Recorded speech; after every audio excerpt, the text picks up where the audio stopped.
Well, we've all had to make those potty stops along America's highways on those long trips. But what does a portable toilet do when it's rolling down the highway?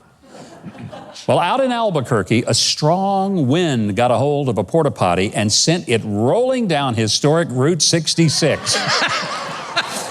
I am not making this up. Kind of reminds me of those old Rawhide songs. You remember that? Rollin', rollin', rollin'. Keep those potties rollin'. Oh, hi. Something like that. Bad idea. I bet they never expected this to happen.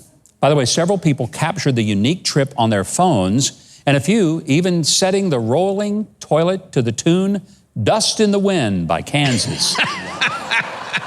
It may be the first time a toilet was rolling down the mother road while people were stopped on the side taking pictures and videos. Now, this story actually reminded me of a guy who tried to steal a porta potty, and it ended up falling on him as he tried to make his getaway. Yeah. Hey, do you know what the policeman said, the one who caught him? He said, "Sir, in the name of the law, you are now under arrest room." Oh. See what I did there? Yeah. We saw it. Anyway, no injuries were reported, and when it was rolling, the portable toilet set a record for the shortest waiting line ever. And I cannot end this story without acknowledging comedian Stephen Wright's great joke. He said, "I was driving on the highway and I saw a sign that said, 'Rest stop 1 mile.' And I thought, wow, that's pretty big." Wow. All right, this next story gives new meaning to the term tree hugger. Kate Cunningham of Merseyside, England, made headlines last year when she got married to a tree. Now, she really did. Some said it wouldn't last. Wouldn't. But hey, they were barking up the wrong tree when they said that. Now, on the couple's 1-year anniversary, the tree was very frightened because the traditional gift for 1 year of marriage is paper. Ooh. Yeah. But Kate made sure to avoid it, turning that idea into pulp fiction. Ah. They're turning on me now in the audience. Yeah. She says tying the knot with the tree was the best decision she ever made, which wasn't exactly a ringing endorsement for her decision-making abilities. Still, she has no plans to leave. Leave. To leave. Leave. Yeah. Yeah. Look, I know I'm going out on a limb with some of these puns, okay? Wow. By the way, her husband is an elder tree, so I guess this proves that May to December romances can really work. By the way, she plans to stay with him until death or root rot do they part. Kate does say that the only drawback to having a tree for a spouse, aside from some splinters, I suppose, is that her 15-year-old son is a little embarrassed. A little? Yeah, really. I mean, but then he's 15. I mean, he'd be embarrassed by her no matter what she did. So, hey, why not just go ahead and marry a tree? Why not? I want to know, did a dog anoint the wedding, or?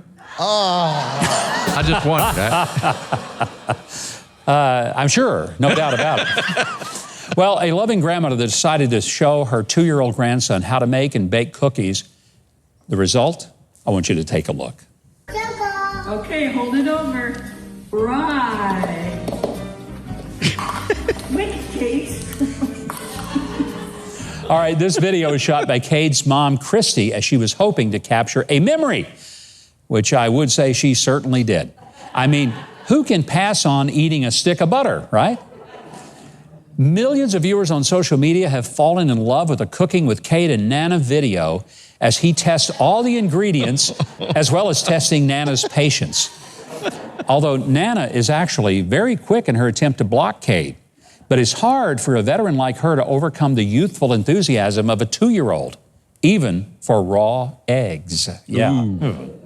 Now, the rest of the ingredients also fall victim to the hungry grandson, but somehow Nana is able to get some of the completed recipe onto the cookie sheet. Cade has to get all scrubbed up and into new clothes, but when he comes back to see his cookies finished, well, he's ready to dive into them as well. By the way, Cade's fans online said that they were left in stitches, some laughing so hard that it hurt. And they all agree that the 2-year-old is adorable. And Nana, well, she loves her grandson, and she's got the patience of a saint. No doubt about it. All right. I love that one. An Italian couple decided to debunk the round earth rumor promoted by President Trump. I made that part up. But I didn't sound like Jake Tapper, didn't I, huh? Anyway, the couple's plan was to sail to the edge of the earth. So they set sail from a port in Sicily, aiming for the island of Lampedusa, which is 140 miles away. Now, why that is the edge of the earth, I have no idea. I know that casinos in Las Vegas are the end of the world for bad gamblers. That I know. But that island and falling off the earth, really? Especially since it's only 80 more miles to Tunisia. Well, the young and luckily unidentified ended up on the Isle of Ustica, some 60 miles in the wrong direction. So not only are they bad at geography, they can't sail a boat either. And the harbor master reported the couple arrived, quote, tired, thirsty, and risking shipwreck. No kidding. Anyway, they received medical attention and then were quarantined back in Palermo on their boat for some 15 days. But they wanted to prove the earth was flat, so they broke the law and set out to sea yet again. And wouldn't you know, especially when you have this chart of the planets to prove your point. That's right. Fortunately, they were caught before they could find the edge of the earth or kill themselves from poor sailing skills.